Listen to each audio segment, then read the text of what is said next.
Thank you ma'am. Thank you Vitul ji. Dais पे बैठे सारे मुअज़्ज़िज़ पैनलिस्ट्स, चेयरमैन साहिबान, डॉक्टर साहिबान, दोनों एसोसिएशंस जो आज का ये प्रोग्राम करा रही हैं उनके नुमाइंदे सारे ते बाकी जिन्ने भी पिंड शहर दे मोतबर व्यक्ति इत्थे आए ने सारिਆਂ ਨੂੰ सत श्री अकाल, नमस्कार, आदाब। आज का जो विषय है, जैसे वितुल जी ने बताया, यूनिवर्सल हेल्थ केयर। जब हम एक यूनिवर्सल हेल्थ केयर की बात करते हैं तो उसमें दो बेसिक पैरामीटर्स आते हैं, दो चीज़ें। एक जिसको हम बोलते हैं कि एक्सेसिबिलिटी ऑफ हेल्थ केयर, कि कितना पॉसिबिलिटी है कि मेरे को जल्दी से जल्दी इलाज मुहैया हो सकता है, कितना दूर जाना पड़ेगा, कितना टाइम लगेगा, क्या मेरे पास साधन है वहाँ तक पहुँचने के लिए। तो बेसिक पैरामीटर्स जिसको हम एक्सेसिबिलिटी के हिसाब से बोलते हैं। और सेकंड जो पैरामीटर है वो है एफोर्डेबिलिटी, कि जाने को तो मैं सामने आके हुए मैक्स में भी जा सकता हूँ, बट जेब में पैसे ना हो तो मैक्स में जाया नहीं जा सकता, और हो सकता है कि मेरे को जो है वो सिविल हॉस्पिटल में ही जाना पड़ जाए। सो एफोर्डेबिलिटी, कि जेब में कितने पैसे हैं, उससे डिसाइड होता है कि आप किस तरीके की हेल्थ फैसिलिटी को अवेल कर पाएंगे। जब हम हेल्थ केयर की बात करते हैं तो हमें सबसे पहले ये भी समझना चाहिए कि हम हेल्थ केयर पे इतना जोर क्यों दे रहे हैं। Why are we so much concerned about, कि सेहत इतना इंपॉर्टेंट क्यों है। इंसान की बुनियाद जहां से हुई, where from the human race, human civilisation started, तो इनिशियल लेवल से ही, इवन बिफोर, मतलब जब हम दो चीज़ें जो पैरेलल में शुरू होती हैं ह्यूमन के एवोल्यूशन के साथ में है, वो एजुकेशन एंड हेल्थ है। इंसान ने फर्स्ट टाइम जब पैदा हुआ तो खाना क्या है, देखना किधर है, these are all elements of education. इंसान वहीं से सीखना शुरू हो गया। और the moment he started moving into the field, जैसे ही वो रास्ते में कहीं पे भी चलना तुरना फिरना शुरू कर दिया, तो साथ में ये चैलेंजेस लाइफ के आने शुरू हो गए, बीमारी फैलना शुरू हो गई, जख्म लग गया, कुछ हो गया। तो दीज आर एलिमेंट्स, कि मतलब इंसान के वजूद के साथ में जुड़ी हुई ये दो चीज़ें हैं जिसको कि हम एजुकेशन और हेल्थ केयर की बात करें। बाकी सारी चीज़ें जो है वो हमने विद टाइम पिक की, बट ये वो है जो इंसानी वजूद के साथ में जुड़ी हुई है, एजुकेशन एंड हेल्थ। और जब हम बात करते हैं कि एक देश को या एक कौम को, जब उसने, हम कहते हैं कि विकसित भारत की बात करते हैं, या फिर हम डेवलप्ड इंडिया की बात करते हैं, डेवलप पंजाब की बात करते हैं, रंगला पंजाब की बात करते हैं, तो उसमें जब हम ये देखना चाहें कि कौन सी चीज़ है जो एक देश को दूसरे देश पे बरतरी देती है, कौन सी चीज़ है जो एक देश को दूसरे देश से आगे ले जा सकती है, उनके म्यार को आगे भी जा सकती है, उनके स्टैंडर्ड को अप कर सकती है, तो आमतौर पे ये माना जाता है कि जितने भी आज की डेट में आप जब कंपेयर करेंगे, जिनका ह्यूमन डेवलपमेंट इंडेक्स हायर हो, वो वाली कंट्रीज जो है हम मानते हैं कि ये तो बेटर डेवलप्ड कंट्रीज की तरफ आ गई। और जिनका ह्यूमन डेवलपमेंट इंडेक्स लोअर होता है वो आप मोस्टली देखेंगे कि वो डेवलपिंग कंट्रीज है या अंडर डेवलप्ड कंट्रीज है। अब दो एलिमेंट्स हो सकते हैं, कोई ये कहेगा कि जी ये तो देश इस वजह से विकसित हो गए हैं क्योंकि इनके पास तालीम थी, दूसरा ये बोलेगा नहीं, इनके पास तालीम इस वजह से आई क्योंकि ये विकसित देश थे। दोनों तो ये निर्भर है एक दूसरे पे। कहते हैं, हम विशियस सर्कल बोलते हैं कि अगर आप थोड़ा सा आगे बढ़ोगे, 10 रुपया ज़्यादा देश कमाएगा, वो उसमें से 2 रुपया तालीम और हेल्थ पे खर्चा कर पाएगा, उससे और बेटर मैन पावर होगा, वो उसके बाद ग्रोथ और बढ़ेगा, और ये साइकिल चलता रहता है। अब आमतौर पे अब ये माना जाता है, कहते हैं कि अगर आप ह्यूमन डेवलपमेंट इंडेक्स में 1% की बढ़ोतरी कर देते हो तो रफली अराउंड 0.5 to 1% ग्रोथ में इंक्रीज हो जाता है जीडीपी के। तो आप समझ सकते हो, अभी हम भारत देश की जब बात करते हैं तो हम कहते हैं कि 7%, 7.5% के आसपास का ग्रोथ हम, या 8% के आसपास का ग्रोथ हम एक्सपेक्ट करते हैं कि हमारा होना चाहिए। बट अगर हम ह्यूमन डेवलपमेंट इंडेक्स की बात करें तो हम बहुत नीचे हैं। और अगर हमने ग्रोथ को आगे करना है, कहते हैं कि जी आपको जो इंक्रीमेंटल चेंज है, मतलब अगर हमने 7 से 8% बढ़ाना है, तो वो कहते हैं कि जी 60% उसमें जो कंट्रीब्यूशन होता है वो सिर्फ इस पे है कि आपने हेल्थ और एजुकेशन, ह्यूमन डेवलपमेंट के जो पैरामीटर्स है इंक्लूडिंग वाटर वगैरह, एक दो और एलिमेंट्स है, उन एलिमेंट्स में आपने कितने परसेंट बढ़ाया। 60% जो उसमें कंट्रीब्यूशन है वो सिर्फ इन 2-3 चीज़ों का है। तो मतलब देश को आगे ले जाने के लिए एजुकेशन और हेल्थ वो बेसिक बन जाता है ना। इमेजिन में ये सिंपल सी एग्जांपल हम आपको दें कि अगर एक बच्चा बीमार हो जाता है घर पे, साल का बच्चा, आपका पानी साफ नहीं है, बच्चा बीमार हो गया, उसको डायरिया हो गया, खांसी हो गई, कुछ हो गया, तो इमीडिएट इम्पैक्ट क्या है कि जब बच्चा बीमार हो गया, जो एक वर्किंग मदर है वो उस दिन काम पे जाना बंद कर देगी। अगर वो सरकारी नौकरी नहीं है, प्राइवेट में है, तो उतनी ही एफिशिएंसी आप देख लेते हो कि आहिस्ता आहिस्ता डाउन हो जाएगी, उतना प्रोडक्शन पे फर्क पड़ेगा। मैं एक सिंगल से बच्चे, हमें घर की लेवल पे तो ये नहीं दिखता है, लेकिन देश की लेवल पे जब आप देखते हो कि कितने लाखों बच्चे एक डायरिया की वजह से साल में उनकी डेथ होती है, या बीमार कितने होते हैं, तो इतने सारे लोगों का घर पे बैठना इकोनॉमी को कितना इंपैक्ट करता है, वो अब आप समझ सकते हो कि जब लाखों औरतें, लाखों पेरेंट्स एक दिन अपना काम छोड़ देंगे तो प्रोडक्शन पे कितना असर पड़ेगा, जो हम आज की डेट में कैलकुलेट नहीं करते हैं, हमें ये समझ नहीं आता कि इसका इतना इंपैक्ट कैसे है। इसी तरीके से एजुकेशन के मामले में जब आप बात करते हो कि हम भी स्किल इंडिया की बात करते हैं, बाकी सारी चीज़ों में, वहाँ पे भी आप यही देखेंगे कि जब हम एजुकेशन की बात करते हैं तो सेम कंपैरिजन में 10वीं का बच्चा, 12वीं का बच्चा, ग्रेजुएट बच्चा, पोस्ट ग्रेजुएट बच्चा, कितना फर्क आ जाता है। आजकल अब 10th वालों को प्राइवेट सेक्टर ने भी लेना बंद कर दिया ऑलमोस्ट, यही मानते ना हम कि 10वीं वाले तो अब प्राइवेट सेक्टर भी नहीं मानता, इनफैक्ट 12th भी मानना बंद कर दिया, क्योंकि ग्रेजुएट्स जो है वो 10-10 हज़ार रुपए में मिल रहे हैं। द प्रॉब्लम इज कि ग्रेजुएट्स 10 हज़ार रुपए में मिल रहे हैं, वो क्यों मिल रहे हैं, क्योंकि ग्रेजुएट को पता नहीं है कि मैं ग्रेजुएट हूं, कर क्या सकता हूं। सो इफेक्टिवली तो quality of education, quality of skilling और क्वालिटी ऑफ हेल्थ केयर, ये 2-3 चीजें हैं जो कि अगर हम चाहते हैं कि हम आगे देश को आगे बढ़ाएं तभी बढ़ सकता है। आज का जो टॉपिक है, इसीलिए हम शुरुआत मैंने इससे की कंटेक्स्ट देने के लिए कि क्यों एजुकेशन और हेल्थ केयर पे हम फोकस कर रहे हैं और इसकी यूनिवर्सलाइजेशन की क्यों जरूरत है, एजुकेशन की भी और हेल्थ की भी। अब हम हेल्थ की बात करें कि हर एक व्यक्ति को, चाहे वो कोई भी हो, जब एक बार कोई बच्चा पैदा हो गया, वो या तो दूसरों का सहारा बन सकता है या दूसरे पे बोझ बन सकता है। पॉसिबिलिटीज यही बनती है कि या तो आप किसी को सपोर्ट करोगे या आपको किसी का सपोर्ट लेना पड़ेगा। नाउ इमेजिन कि अगर हम हेल्थ केयर फैसिलिटीज का यूनिवर्सलाइजेशन नहीं कर पाते हैं, so a lot of population will actually become dependent population. तो जो ये डिपेंडेंट पॉपुलेशन है, उनको सस्टेन करने के लिए वर्किंग पॉपुलेशन को आना पड़ेगा। यही है ना, दिस इज ए कंसेप्ट। जैसे आप जाएंगे अ लॉट ऑफ कंट्रीज, अभी आपने देखा होगा, including China, US and even Singapore ने व्हेन आई हैड विजिटेड सम 7-8 साल पहले, they had this incentive scheme कि जहां आप दूसरा बच्चा पैदा करोगे तो आपको पता नहीं इतने 15,000 और समथिंग डॉलर्स आपको मिलते थे बच्चा पैदा करने के। ठीक same he you have now US saying कि जी नहीं, एंड चाइना सेइंग कि जी नहीं, पहले तो 1 चाइल्ड पॉलिसी थी, अब वो कहते कि नहीं 2 बच्चे पैदा करो, 3 बच्चे पैदा करो।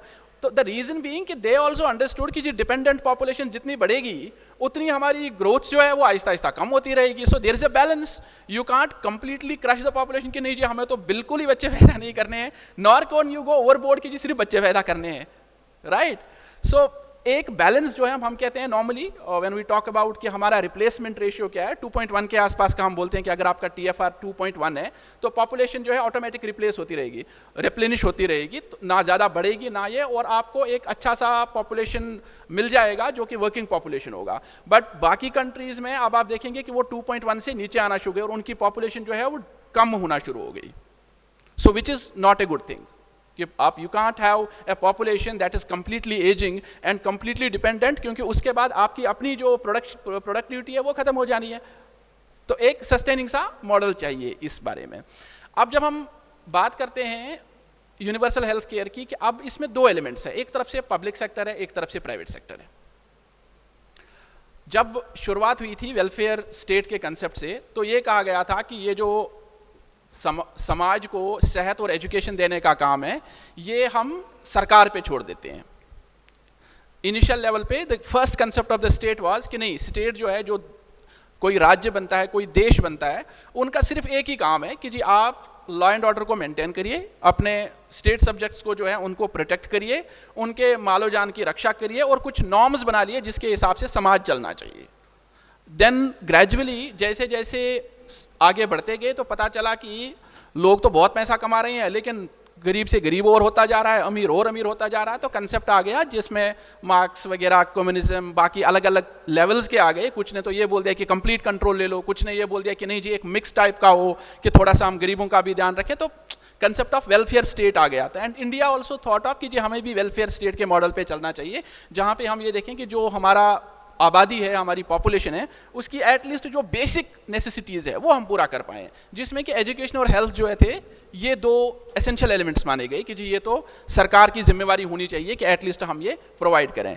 एंड सिंस इंडिपेंडेंस जितनी भी गवर्नमेंट्स आई है they have been trying to push this agenda कि हम एजुकेशन को भी आगे बढ़ाएं, हेल्थ केयर को भी आगे बढ़ाएं। इनफैक्ट हेल्थ केयर में भी इफ़ यू सी जो नेशनल हेल्थ मिशन जहाँ से शुरू हुआ, NHM में आपने रूरल मिशन आया, अर्बन मिशन आया, and lot of things I would say कि इट्स नॉट टू से कि जी सरकारों ने कुछ नहीं किया है, we have to be honest. In fact मेरे मम्मी पापा कहते हैं कि जब मैं बचपन में बीमार हुआ था, डायरिया हो गया था, they had to travel almost 10-20 odd kilometres to find a compounder, जो मतलब जो फार्मासिस्ट बेसिकली होता था वो दवाई दे देता था, डॉक्टर नहीं मिलता था, है ना, ऑलमोस्ट 5 किलोमीटर 10 किलोमीटर चलने के बाद। Now that's not the case. आज की डेट में irrespective of what we may say today, at least even though there are areas जहाँ पे हमें बहुत ज़्यादा, विच विल डिस्कस कि हमें बहुत ज़्यादा अभी उसमें चेंज लाने की ज़रूरत है, but at least in terms of कि नंबर्स कम हो सकते हैं बट अवेलेबिलिटी फिर भी है, even though it may be at a distance, जितना हम चाहते हैं उससे नहीं है, या फिर स्पेशलिस्ट की ज़रूरत है, वो अलग बात हो गई। बट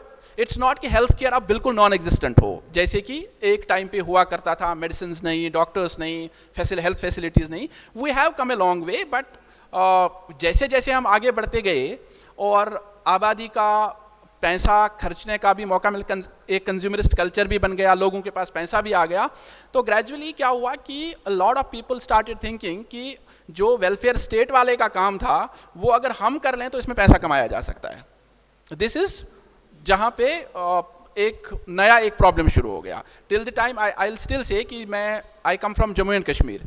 अगर आप कश्मीर में जाएंगे तो कश्मीर में आज की डेट में you will hardly have any private health facilities. जो इस तरीके का आपका बड़ा हॉस्पिटल्स है you have almost across the Punjab. JNK में वहाँ पे नर्सिंग होम्स कुछ है जहाँ पे बेसिकली जो मदर एंड चाइल्ड वाला पार्ट है they take care of that, बहुत कम वो भी। In fact couple 1 or 2 in Baramulla, एक या दो श्रीनगर के आसपास में 2-3 facilities that I can think of जो कि ठीक है, but not to the level जो यहाँ पे पंजाब या फिर इनफैक्ट बाकी सारे जो अर्बन सेंटर्स हो गए वहाँ पे अब अवेलेबल है। सेम ही आप एजुकेशन की बात करें तो से इन माई डिस्ट्रिक्ट बारामुल्ला, तो जो मैं टॉप के बोलूँ उस हिसाब से कि प्राइवेट स्कूल जिसको कि आज के नज़रिए से माना जाता है, वन इज़ देयर फलाहम ट्रस्ट के कुछ स्कूल्स थे जो बेसिकली पब्लिक स्कूल्स है लो कॉस्ट वाले, उनको छोड़ दें तो जो टॉप के स्कूल है आई गेस डिस्ट्रिक्ट में 3 है, 3 और 4, 3 और 4 schools. So I am talking about कि कितना ज़्यादा जो लोग हैं वो गवर्नमेंट के इस सिस्टम पे निर्भर करते हैं, both education and health wise. And now you come to यहाँ पे in fact more than the number of government schools, the number of private schools is higher in the district, if I am not wrong, almost comparable है private schools और government schools का number। Same ही health care facilities की बात करें तो health care private वाले में तो अब तो बठिंडा तो इज़ लाइक हाँ ऑलमोस्ट हर गली हर मोहल्ले में एक नर्सिंग होम, एक हॉस्पिटल बन गया है। so that's not to say that we should not have health facilities, but just to point out the stark contrast कि जो एक काम जो कि सरकार ने बोला था कि ये हम अपने जिम्मे लेते हैं, वो किस तरीके से आहिस्ता आहिस्ता सरकार से कंप्लीटली प्राइवेट सेक्टर की तरफ शिफ्ट हो रहा है। And there are also, I am not saying कि सिर्फ नहीं, policies have also enabled it to a large extent कि किस तरीके से इसका कमर्शलाइजेशन हो, उस पर भी हम आगे चल के बात करेंगे। नाउ अब पब्लिक सेक्टर की बात करें, बाकी कंट्रीज की आप बात करें, वर्ल्ड हेल्थ ऑर्गेनाइजेशन ये कहती है कि आपको जो GDP का अराउंड 6% जो है वो आपको खर्चा करना चाहिए हेल्थ केयर में, अगर आप यूनिवर्सल हेल्थ केयर की तरफ जाना चाहते हैं तो at least 6% is what WHO recommends. And how much we are doing? 2.1%। मतलब भारत 2.1% खर्चा कर रहा है। अब ये क्या रह सकते हैं कि जी हम तो गरीब है, हमारे पास ना, ये परसेंटेज टर्म्स में है, not absolute terms. So percentage में वेरिएशन ज़्यादा नहीं आनी चाहिए। इफ इट कैन बी 5 हो, 4.5 हो, but 2 is almost 1/3 of what we are expected to actually spend. And then there are countries जो कि 15% भी कर रही है। Talk about Sweden, talk about Canada, इस तरीके की कंट्रीज जो है वो 10% से ऊपर अपना जो GDP है उसको हेल्थ पे खर्चा करते हैं, ठीक, जबकि हम 2% पे अटके हुए हैं। सेम एजुकेशन का भी सेम ही हाल है। वी हैव बीन सेइंग 6% करेंगे, 6% करेंगे, बड़ी मुश्किल से 3% के आसपास में हम पहुंच पाते हैं। तो मतलब जो चीज़ एक देश को आगे ले जाने के लिए 60% कंट्रीब्यूट कर रही है, उन दोनों को मिला के हम 6% GDP खर्च कर रहे हैं, तो इफेक्टिवली वन शुड से कि हमने इन दोनों को साइडलाइन कर रखा है, क्योंकि हमारे बजट्स का सारा part, be it government of India का budget, be it state governments का budget, almost major part of the budget is going into the freebies.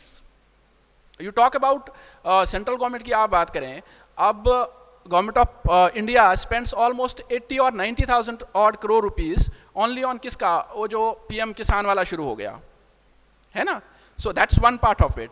इसी तरीके से I am not saying there should not be, I am saying कि we need to basically relatively think कि कहां से हमारे पास returns better आ सकता है, कि if वही वाली चीज if we push into maybe health sector, maybe it might create a larger impact. इसी तरीके से अब कुछ चीजें जहां हम अपने एक्सपेंडिचर्स को रैशनलाइज कर सकते हैं टुवर्ड्स द एंड, जहां हमें ये लग रहा है कि लॉन्ग टर्म में सोसाइटी को बेनिफिट हो सकता है, मुझे लग रहा है कि हमें उस पर थोड़ा सा जरूर फोकस करना चाहिए. दैट्स माय फर्स्ट वाला पार्ट, कि हम हेल्थ केयर पे सफिशिएंट खर्चा जो है नेशनल लेवल पे नहीं कर रहे हैं. That definitely is a cause of concern.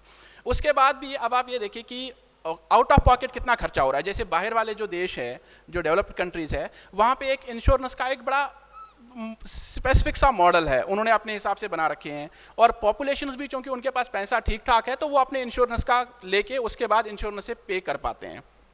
But in our country जब आप प्राइवेट हेल्थ केयर की बात करते हैं तो बंदा रफली अराउंड 60% जो खर्चा है वो आउट ऑफ पॉकेट हो जाता है.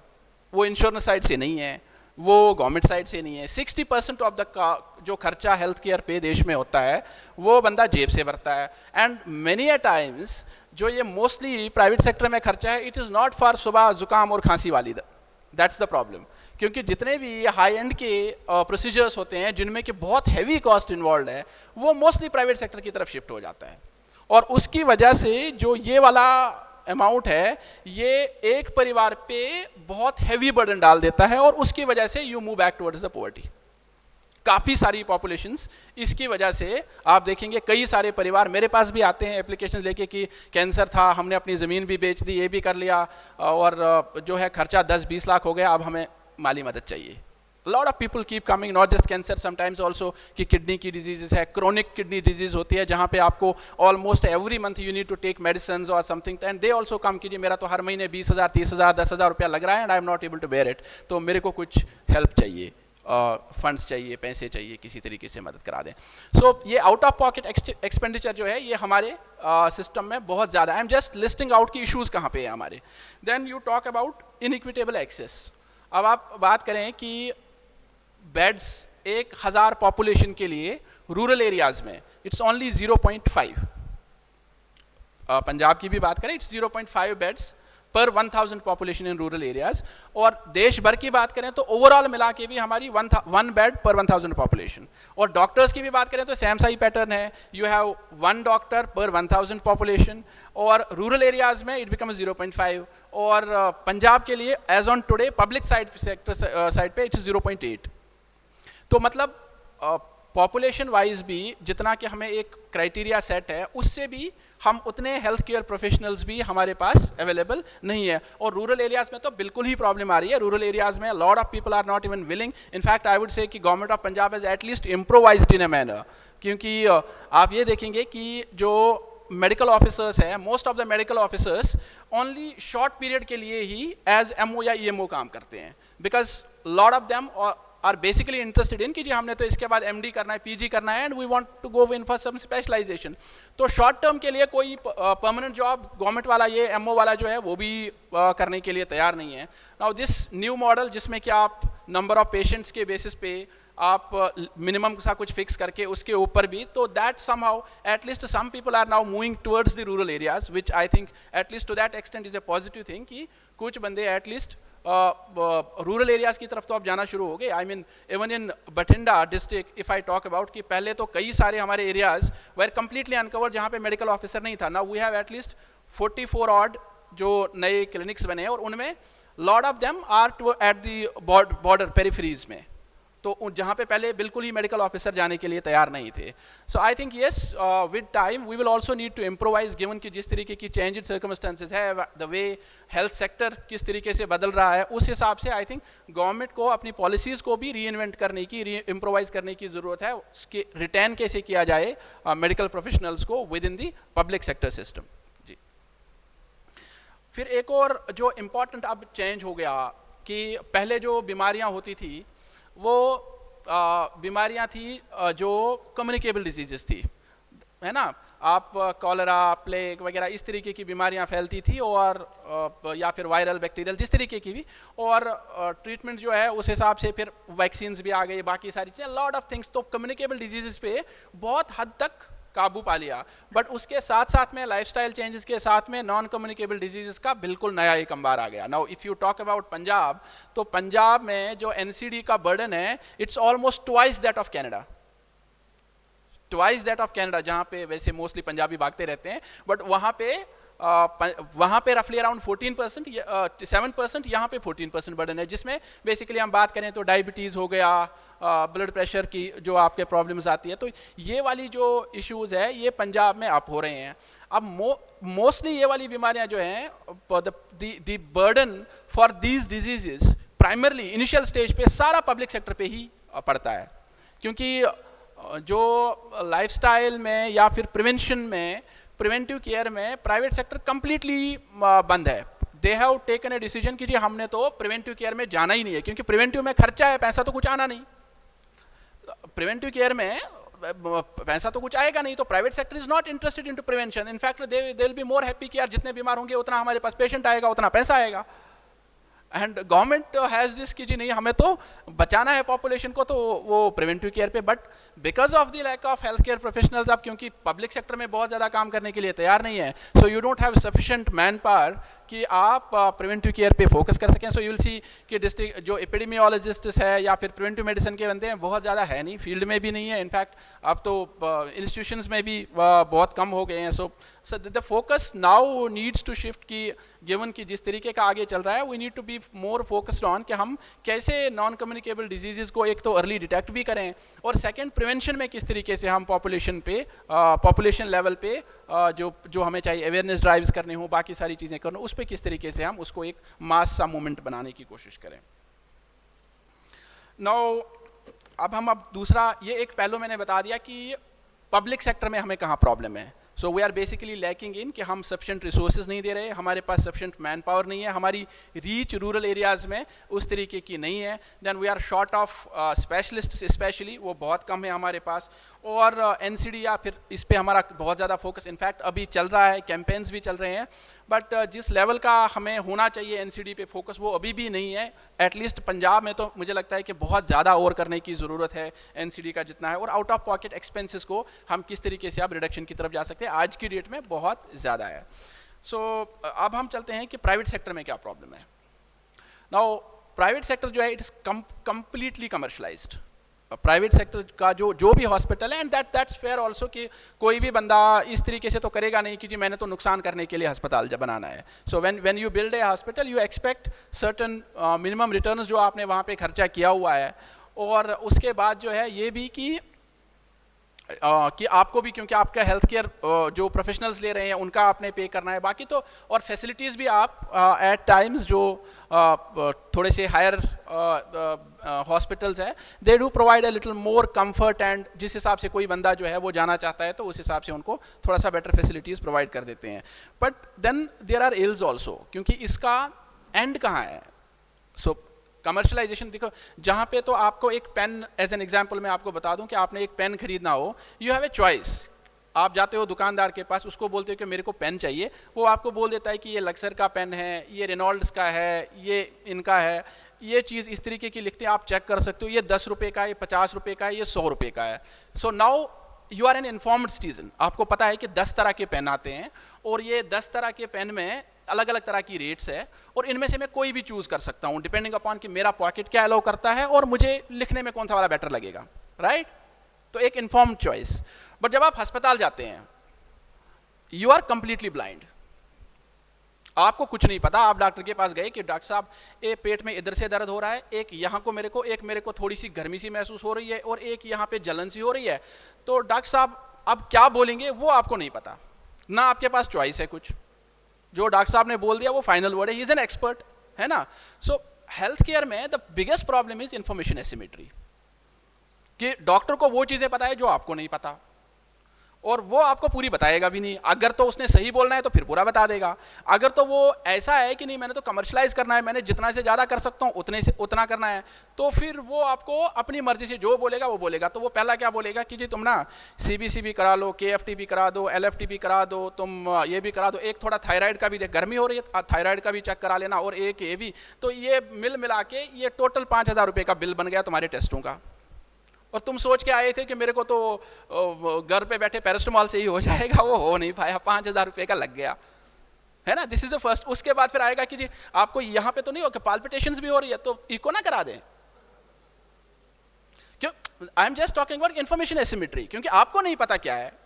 नाउ डॉक्टर जो है, ऐसा नहीं है कि डॉक्टर को नहीं पता। I think most of this doctors will know. जब आपको वहाँ पे पढ़ाया जाता है, तो आई एम ए वेटनेरियन, तो हमें भी पढ़ाया जाता है, तो हर एक जो बड़ी डिजीजेस होती है उन सबके पैथोगनोमिक सिम्टम्स होते हैं, है ना।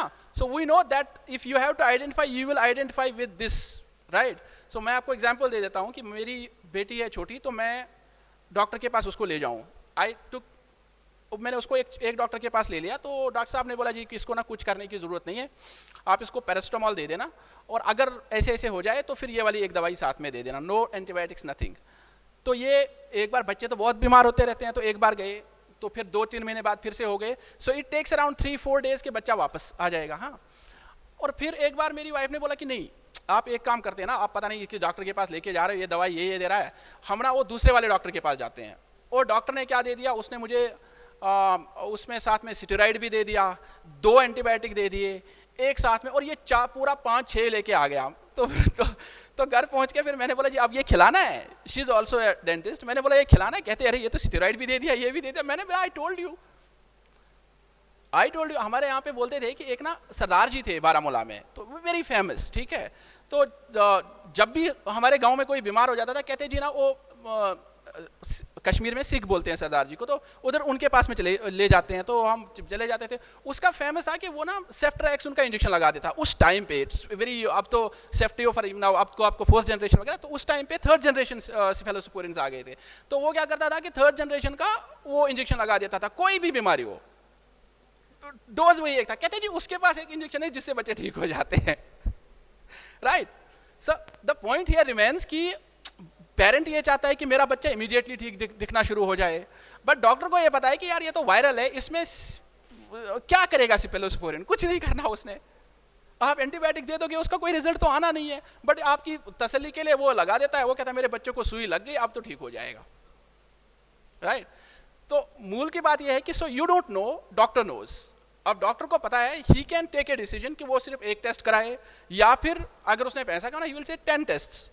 अब ये टेस्ट के बारे में भी देखिए आप कि व्हाट हैपेंस प्राइवेट सेक्टर में। आप काफ़ी सारे डॉक्टर्स यहाँ पे होंगे भी, तो एक और आपने यहाँ पे बुलाए भी थे, he would have told you, I think he hasn't joined, एक मेडिकल हमारे MP साहब। तो वो ये बोलते थे कि जी मैं ना, जब मेरे पास कोई आता था, ही विल कॉल दी जो टेस्ट वाला लैब है कि जी ये मैं भेज रहा हूँ कि इसका जो है वो करना है, ठीक कर देना, कि मतलब कोई चार्जेस नहीं है उस हिसाब से, ठीक है। तो ऑल ऑफ ए सडन उनके जितने भी पेशेंट्स थे वो 40-45% जो है उनका कम पे जा रहा है। नाउ टेल मी कि एक पर्टिकुलर डॉक्टर जब बेच रहा है, वो अपना कट नहीं ले रहा है, तो आपको 50% या 45% का वहां पे बेनिफिट मिल रहा है। जब दूसरा डॉक्टर वही टेस्ट के लिए बेच रहा है, वो डबल रेट पे हो रहा है, and there is no cross check. Standardization of rates का कोई कंसेप्ट तो होना चाहिए ना। We are in a country, we know कि ये है, ये टेस्ट है, एक CBC करने का इतना खर्चा आता है, कोई तो तरीका होगा ना कि इसको हम जज करें कि जी इससे ऊपर नहीं जाना चाहिए। आपका खर्चा 10 रुपये का है, you are giving a world class lab है आपकी, बहुत बढ़िया दे रहे हो, ठीक है, 10 रुपया तुम्हारा एक्स्ट्रा हो गया, एटलीस्ट कि जी खर्चे का दुगना, 2.5 गुना, 3 गुना कोई तो बार हो ना। इट कांट बी कि 10 रुपये की चीज जो है वो मेरी मर्जी है कि तुम मेरी लैब में आए हो, मैं इसको 15 गुना कर दूं तो मेरी मर्जी। You have low cost labs, बहुत सारे बंदे जो है वो आ गए कि जी हम तो करने के लिए तैयार है, हम तो 20 रुपये में ये टेस्ट करने के लिए तैयार है। आई एम सेइंग नॉट 20 रुपया, 40 तो हो, कुछ तो हो ना। इट कांट बी कि मेरी मर्जी है कि मैं 1000 करूं या 500 करूं। सो दिस जो ये पहला वाला पार्ट है जहां पे एक नेक्सस है प्राइवेट सेक्टर में। ये मैं क्यों बात कर रहा हूं, because when we are talking about universal health care, we are talking about affordability, accessibility. अब बहुत हद तक कुछ जगहों पे चलो public sector is improving, private sector rural areas में नहीं घुस पा रहा है, बट जो हम अर्बन सेंटर्स की बात करें तो अर्बन सेंटर्स में सफिशिएंट अवेलेबिलिटी होगी मोस्ट ऑफ द एरियाज में प्राइवेट सेक्टर में, बट प्रॉब्लम हियर रिमेंस कि कितनी फ्लीसिंग हो रही है और क्या उसका कोई रेगुलेशन है, वो एक बड़ा इशू बन गया।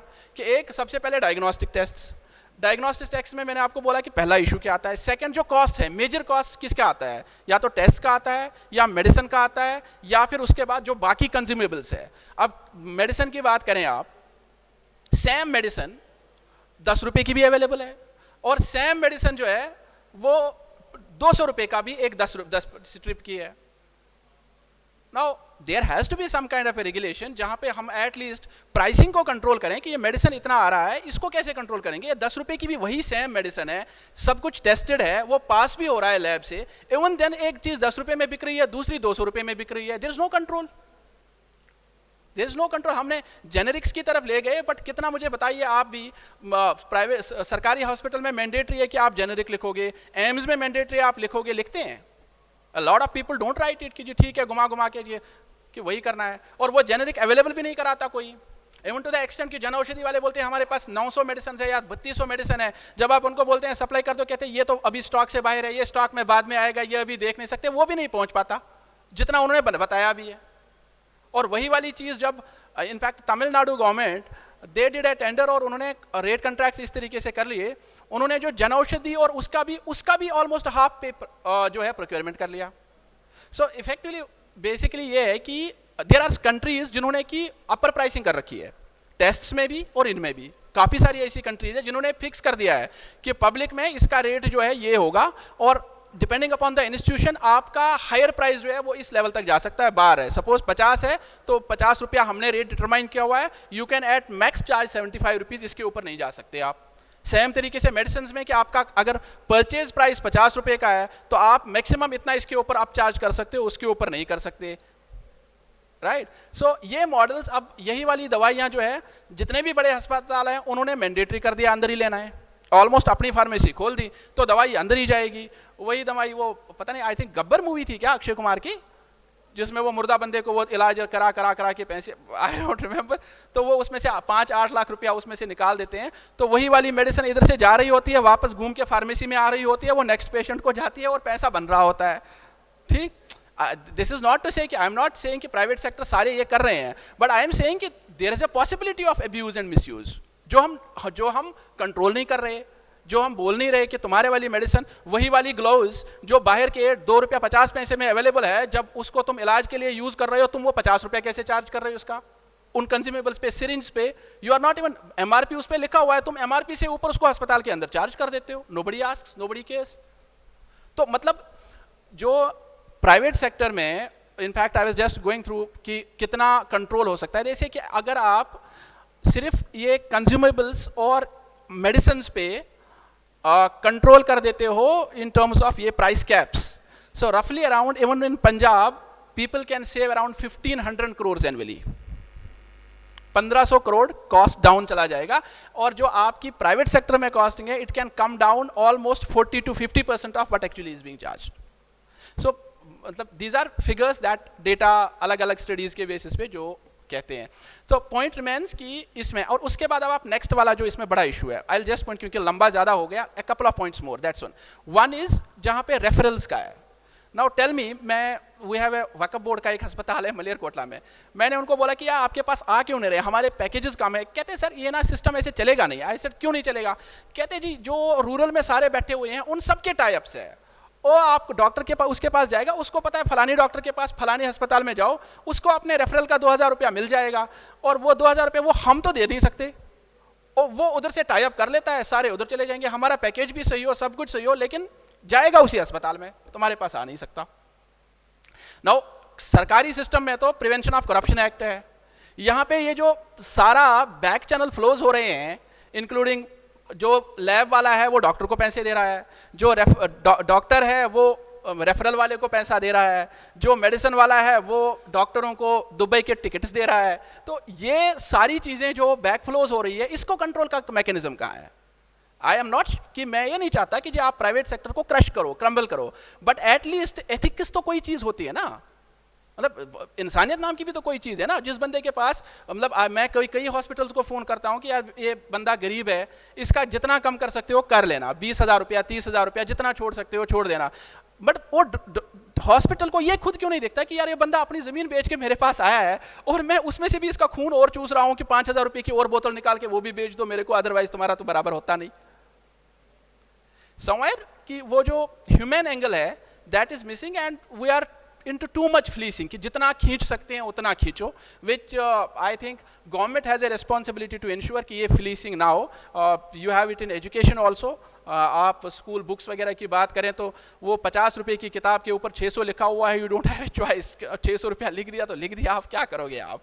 तो सेम हैपन्स विद मेडिसिन की कंपनी 10 रुपए में बना के 500 लिख रही है and you don't have a choice. So this is where regulation should come in, जहाँ पे कि जो क्लिनिकल एस्टैब्लिशमेंट्स एक्ट है उसके under we can have our own maybe separate boards बना सकते हैं हम, जितने भी है प्राइसिंग बोर्ड्स हर एक स्टेट को कंस्टिट्यूट करने की परमिशन होनी चाहिए, और उसके बेसिस पे द स्टेट शुड डिसाइड कि उनके यहाँ पे हॉस्पिटल्स में मेडिसिन, कंज्यूमेबल्स, लैब टेस्ट्स वगैरह इनका प्राइसिंग मार्जिन्स क्या हो सकती हैं, कितने से कितने तक, ताकि ये ना हो कि if we are able to do it, I think जो प्राइवेट सेक्टर में मेडिकल फैसिलिटीज़ है वो at least half of what it is today it should happen, और मुझे लगता है उससे काफ़ी सारी पॉपुलेशन को के लिए हेल्थ केयर जो है वो अवेलेबल हो पाएगा।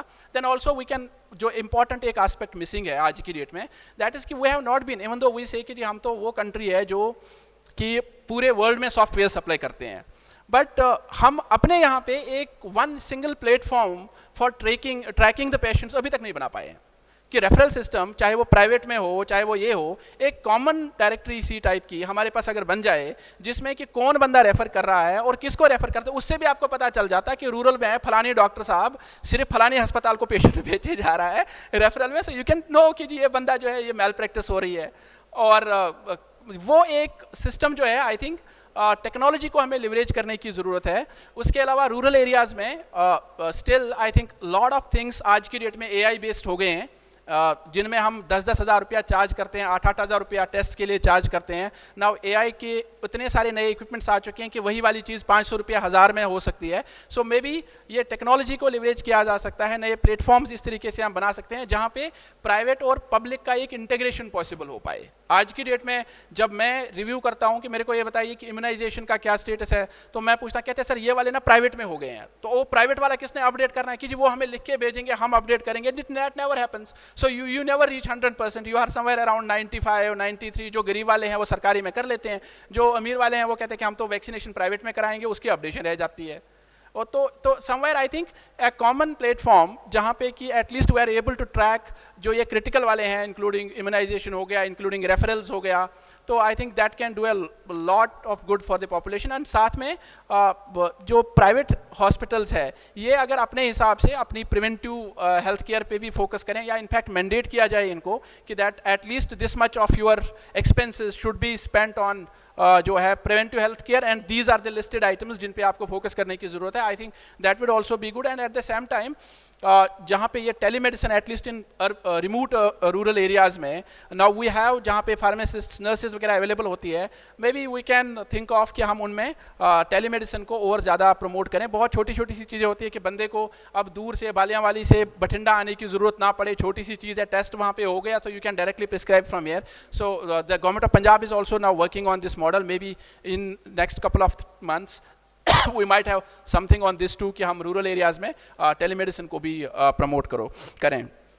आई थिंक लार्जर कंटेक्स्ट मैंने अपनी तरफ से बता दिया है, but there is a lot to think for the general public, lot to think for the private sector also and public sector also.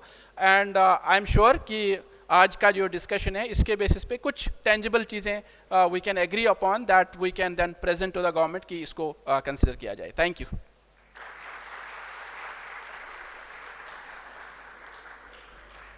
Thank you sir.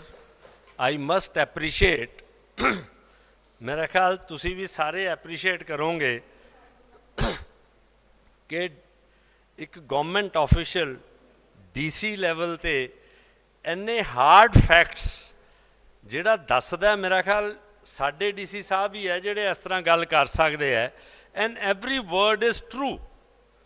ਸੋ ਜੇ ਅਸੀਂ ਯੂਨੀਵਰਸਲ ਹੈਲਥ ਕੇਅਰ ਕਰਨੀ ਜਾਣਾ ਹੈ ਤਾਂ ਸਾਡੇ ਸਰਕਾਰਾਂ ਨੂੰ ਪੈਸੇ ਵੱਧ ਖਰਚਣੇ ਪੈਣੇ ਹੈ। That is 6% of the GDP as mandated by the WHO. So until unless we spend more money, ਜਿੰਨੇ ਤੁਸੀਂ ਮੁੱਦੇ ਉਠਾਏ ਹੈ, ਜਿਹੜੀਆਂ ਡੈਫੀਸ਼ੀਐਂਸੀਜ਼ ਦੱਸੀਆਂ, that has to be taken care if we want to achieve universal health care. ਜਿੱਥੋਂ ਤੱਕ private doctors ਦਾ ਤਾਲੁਕ ਹੈ, CPA 'ਚ ਸਾਰੇ ਡਾਕਟਰਸ ਨੂੰ ਇੱਕ ਬਿਜ਼ਨਸਮੈਨ ਤੇ ਪੇਸ਼ੈਂਟ ਨੂੰ ਇੱਕ ਕੰਜ਼ਿਊਮਰ ਦੱਸਿਆ ਜਾਂਦਾ ਹੈ। ਸੋ ਡਾਕਟਰ ਕਮਿਊਨਿਟੀ ਜਿਹੜੀ ਸਪੈਸ਼ਲੀ ਪ੍ਰਾਈਵੇਟ ਡਾਕਟਰਸ ਹੈ, ਇਹ ਕਨਫਿਊਜ਼ਡ ਹੈ ਕਿ ਅਸੀਂ ਪ੍ਰੋਫੈਸ਼ਨਲ ਹੈ ਕਿ ਅਸੀਂ ਬਿਜ਼ਨਸਮੈਨ ਵਾਲੇ ਹਾਂ। ਦੂਸਰਾ, ਜੇ ਮੈਡੀਕਲ ਕਾਲਜ 'ਚ ਐਡਮਿਸ਼ਨ ਕਰਾਉਣੀ ਹੈ ਤਾਂ ਕਰੋੜ ਰੁਪਈਆ ਲੱਗਦਾ ਜੀ MBBS ਦਾ। ਤੁਸੀਂ ਕੀ ਸੋਚਦੇ ਹੋ ਕਿ ਕਰੋੜ ਰੁਪਈਆ ਖਰਚ ਕੇ ਉਹ ਆ ਕੇ ਪ੍ਰੀਵੈਂਟਿਵ ਹੈਲਥ ਕੇਅਰ ਕਰੇਗਾ? ਮੈਂ ਇੱਕ ਕਾਰਪੋਰੇਟ ਹਸਪੀਟਲ ਨਾਲ ਅਟੈਚਡ ਸੀਗਾ, ਉੱਥੇ ਸਿਵਲ ਹਸਪੀਟਲ ਵਾਲੇ ਪੇਸ਼ੈਂਟ ਆ ਜਾਂਦੇ ਸੀ। ਮੈਂ ਆਮ ਤੌਰ 'ਤੇ ਕਹਿੰਦਾ ਸੀ, ਭਾਈ ਇਹ ਦੇਖ ਲੈ ਸਰਕਾਰੀ ਹਸਪਤਾਲ ਨਹੀਂ ਹੈ, ਉਰੇ ਕੱਪੜੇ ਉੱਤਰ ਜਾਣੇ ਆ, ਮੁੜ ਕੇ ਕਹੇਗਾ ਤੂੰ ਕਿ ਫੀਸ ਘੱਟ ਕਰ ਦਿਓ ਜੀ, ਮੈਂ ਤਾਂ 200 ਰੁਪਏ ਕੰਸਲਟੇਸ਼ਨ ਲੈਣੀ ਹੈ, ਬਾਕੀ ਕਾਰਪੋਰੇਟ ਹਸਪੀਟਲ ਨੇ ਲੈਣੇ ਆ। It is absolutely correct sir what you have said, everybody knows it but nobody raises its voice. ਅਸੀਂ ਕੋਵਿਡ ਦਾ ਫ੍ਰੀ ਹਸਪੀਟਲ ਚਲਾਇਆ ਸੀ, ਉੱਥੇ ਉਦੋਂ ਡਾਕਟਰ ਲੈਂਦੇ ਸੀਗੇ ਲੱਖ ਰੁਪਇਆ ਰੋਜ਼ ਦਾ। ਅੱਜ ਅੱਧੇ ਡਾਕਟਰ ਜਿਹੜੇ ਲੱਖ ਰੁਪਇਆ ਰੋਜ਼ ਦਾ ਲੈਂਦੇ ਸੀ ਉਹ ਸਮਾਜ ਸੇਵੀ ਬਣੇ ਹੋਏ ਹੈ। ਅਸੀਂ ਪੇਸ਼ੈਂਟਸ ਨੂੰ ਕਿਹਾ ਕਿ ਯਾਰ ਲਿਖ ਕੇ ਦਿਓ, ਅਸੀਂ ਟੇਕ ਅਪ ਕਰਦੇ ਹਾਂ ਤੁਹਾਡਾ ਕੇਸ, ਅਸੀਂ ਸ਼ਿਕਾਇਤ ਕਰਦੇ ਹਾਂ। ਤੁਸੀਂ ਇਮੈਜਿਨ ਕਰੋ ਕਿ ਹਿੰਦੁਸਤਾਨ 'ਚ ਕਿਉਂ ਨਹੀਂ ਚੱਲਦਾ ਕੰਮ? ਕਿਉਂਕਿ ਰੱਬ ਹੈ। ਇਹ ਤਾਂ ਜੀ ਪ੍ਰਮਾਤਮਾ ਦਾ ਲਿਖਿਆ ਵਾ ਸੀ, ਅਸੀਂ ਇੰਨੇ ਪੈਸੇ ਦੇਣੇ ਹੀ ਸੀ ਜੀ, ਦੇਤੇ, ਡਾਕਟਰ ਦਾ ਕੀ ਕਸੂਰ ਹੈ ਜੀ? ਸੋ ਇਸ ਕਰਕੇ sir 100% I think from your lecture we can get to the things that if we want to achieve universal health care, the state needs to spend more. State needs to regulate the private health care also, not in terms of fee or etc., capping the upper limit. Pharma policy, why a drug with 5 rupees print and same drug is available at 50 rupees print? So there has to be some regulation on pharma policy. So now I invite Dr.